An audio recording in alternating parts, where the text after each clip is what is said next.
Hey YouTubers, it's Charlie. So there are early reports coming in from Captain America Civil War, and people are describing it as a horror film, and that just makes me so excited to see it. Imagine a Marvel horror film. I would think that Doctor Strange could get close to horror. It's being directed by a director that does horror films. But what does an Avengers horror film look like?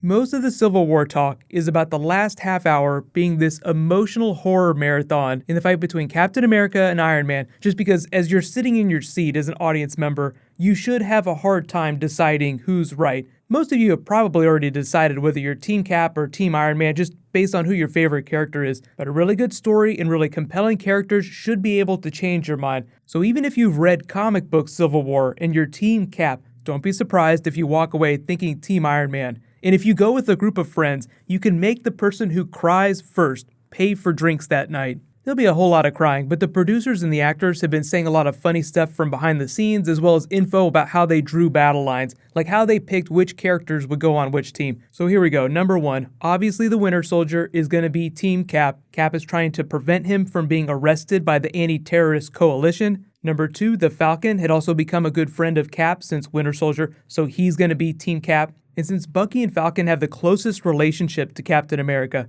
they refer to them as Cap's girlfriends on set. And I'm talking about the other actors and the producers, just like, hey, how's your girlfriend Falcon doing? How's your other girlfriend Bucky doing?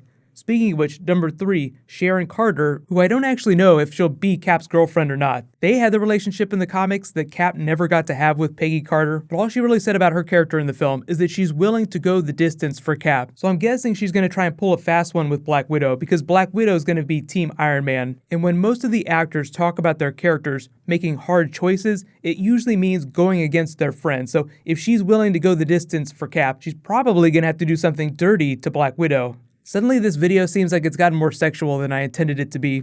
In number 4, Cap has kind of been a tutor for Scarlet Witch, who still has absolutely no idea what the limitations of her powers are. They're not really doing her chaos magic from the comics because Doctor Strange is bringing magic into the Marvel Universe, so I guess they're linking her powers to the Mind Gem, which is how Baron von Strucker brought her powers out with her brother's powers. We'll probably see some iconic Scarlet Witch comic book moments, but the MCU version of the character doesn't carry around quite as much baggage as the comic book version of Scarlet Witch. But on Team Iron Man, number 5, probably the biggest WTF is Black Widow, who's been Cap's partner for a long time, going Team Iron Man. ScarJo mostly said that it has to do with Winter Soldier. Winter Soldier is the reason she goes Team Iron Man. She's still very wary of what they call the man, as in people like Thunderbolt Ross, but her concerns over Winter Soldier outweigh her hatred of the man. Number 6, War Machine, obviously going to be Team Iron Man. They've been friends for a long time. His suit was adapted from one of Iron Man's other suits, and because the whole idea of government oversight is such a big deal in the movie, War Machine is already a tool for the government because he works for the military. Vision is a bit of a question mark as to why he chooses Team Iron Man, but I think it just has to do with the idea of oversight. He probably likes the idea that someone is watching the Watchmen. Number 7, Black Panther probably chooses Team Iron Man because he's all for government oversight of the Avengers. He's from an international country. The Avengers have largely been an American organization, so it makes sense that he would want the Avengers to take a more international approach, and that would require international oversight. But I actually just realized I forgot Hawkeye and Ant-Man, so number 8, moving back to Team Cap, Hawkeye probably chooses Team Cap because he was kind of in a similar situation in the first Avengers film. Remember, he went bad like the Winter Soldier was turned by Loki, but they saved him, brought him back. They could have totally locked him up and thrown away the key. So when faced with the same choice, when Cap chooses to save his friend, just like the Avengers chose to save Hawkeye, he probably thinks that Iron Man, who wants to bring him in, is wrong. Number 9, one of the more fun members, Ant-Man, total Captain America fangirl. There's actually this scene, there's supposed to be this scene in the movie where he touches Captain America's pec just like Peggy Carter did after he first came out of the Super Soldier program. It's going to be so great, but battle lines are going to be drawn before number 10, the big man of the hour, Spider-Man, shows up. So I'm going to read Marvel's official synopsis for the movie. This will give you an idea for when Spider-Man's going to show up. After another international incident involving the Avengers results in collateral damage, political pressure mounts to install a system of accountability in a governing body to determine when to enlist the services of the team, as in when to roll the Avengers out, when to call a code green. The new status quo fractures the Avengers while they try to protect the world from a new and nefarious villain.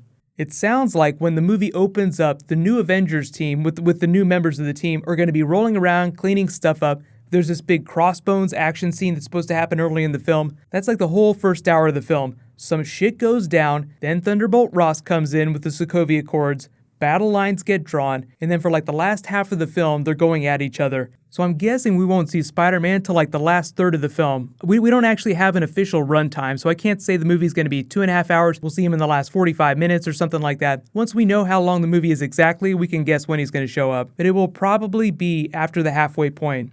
What about the new nefarious villain? It can't be Crossbones because he's supposed to show up pretty early in the film. I'm guessing it's Daniel Bruhl's character. And I know people are still wondering if it's Baron Zemo. I've heard reports that Baron Zemo isn't in the film. I've heard reports that he is, so we'll just have to wait and see. But there will be a villain that's bigger than Captain America and Iron Man. They'll be each other's antagonists for most of the film. And that's really where you get to that horror through line. Avengers tearing other Avengers apart.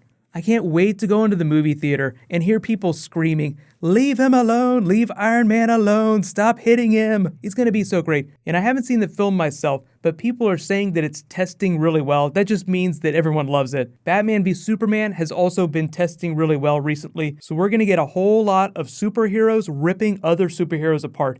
But let me know in the comments, which fight are you more excited to see? Captain America fighting Iron Man or Batman fighting Superman? The huge difference between them, though, is that the end of Captain America Civil War is probably not going to feel very hopeful. You're probably going to be crying your eyes out. The end of Batman v Superman, I think, is going to be more optimistic because they're building into Justice League.